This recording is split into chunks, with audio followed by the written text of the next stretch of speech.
পুরীর জগন্নাথ দেবের অন্যান্য উৎসবের মধ্যে অন্যতম শ্রেষ্ঠ উৎসব হল রথযাত্রা।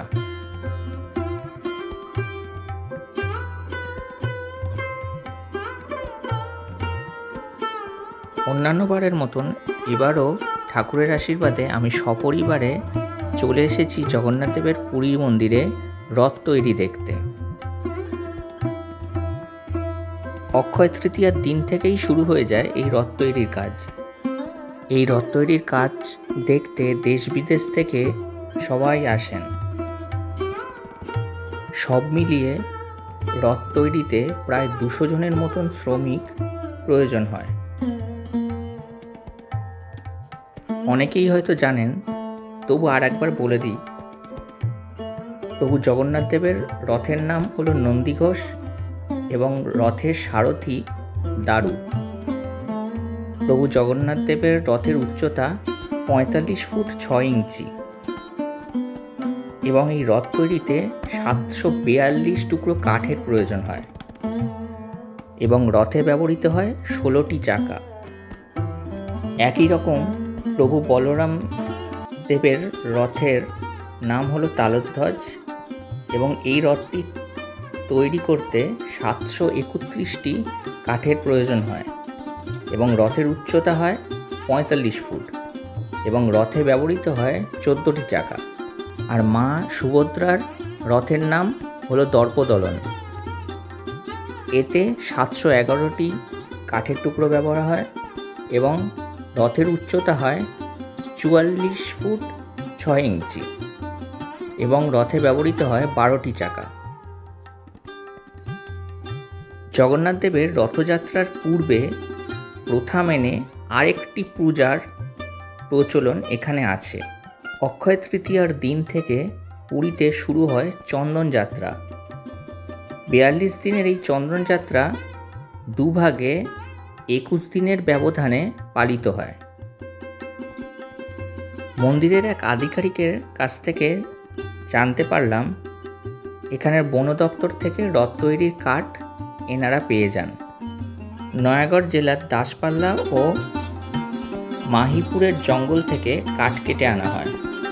মন্দিরের পুরোহিত নয়াগড়ের দেবীকে জগন্নাথ দেবের পরনের পোশাক ও ফুল উপহার হিসেবে দিয়ে থাকেন। এরপর দেবীর কাছ থেকে কাঠ কাটার অনুমতি নেওয়া হয়। এরপর দেবীর অনুমতি পেলে তারা পুজোর কাঠ কেটে আনেন। দেবীর পুজোয় যদি কোনো বাধা না আসে তাহলে বুঝতে হবে দেবী কাঠ কাটার অনুমতি দিয়েছেন। সোনার কুঠার দিয়ে কাঠ কাটা হয়। কাঠ কাটার আগে সোনার কুঠারটি জগন্নাথ দেবের চরণে ছোঁয়ানো হয়। যে কাঠটি কাটা হয় দেখা হয় যেন সেই গাছটা সোজা থাকে। ভারত তথা পৃথিবীর বিখ্যাত রথযাত্রা পালিত হয় পুরীর এই জগন্নাথ ধামে। এই রথ আজ পর্যন্ত কোনো দিন কোনো স্কেল বা ফিতে দিয়ে মাপা হয়নি, তবুও একটু মাপের এদিক ওদিক হয় না এই রথ তৈরিতে। ভক্তির টানে রথযাত্রাকে কেন্দ্র করে প্রতি বছর কোটি কোটি মানুষের ভিড় হয় এই পুরীতে।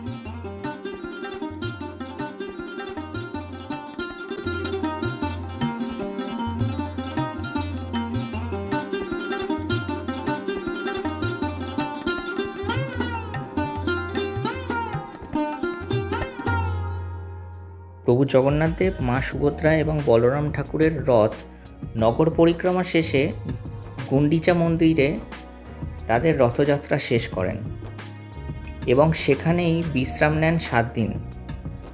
কোটি কোটি মানুষ এই রথের দড়ি ছুঁতে পুরীতে আসেন এই দিন। ভক্তদের সমাগমের মধ্যেই এগিয়ে চলেন পুরীর রথ। রথযাত্রা আসলে মহামিলনের এক তীর্থক্ষেত্র। পুরীর রথের পাশাপাশি পশ্চিমবঙ্গের বিভিন্ন জায়গায় মহা সমারোহে রথযাত্রা পালন করা হয়। যারা পুরীতে আসতে কোনো কারণে পারছেন না, তারা অবশ্যই এই রথগুলো দেখে আসার চেষ্টা করবেন।